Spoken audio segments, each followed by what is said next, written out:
நீ சூட்டும் பூவுக்காக நெடுங்கூந்தல் ஆடுது. நீ வைக்கும் பொட்டுக்காக நடுநெத்தி ஆடுது. காத்தாடி ஒன்னத்தானே உயிர் நாடி தேடுது. காவேரி எங்கே போகும் கடல் வந்து கூடுது.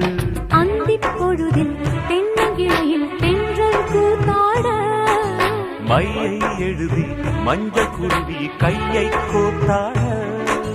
அடங்காத ஆசை கொண்டு நானும் போராட. உனக்கென பிறந்தவ ரெக்க கட்டி பறந்தவ இவதான். என விட உனக்கு இங்கு மனசுக்கு பிடிச்சவ எவதான்.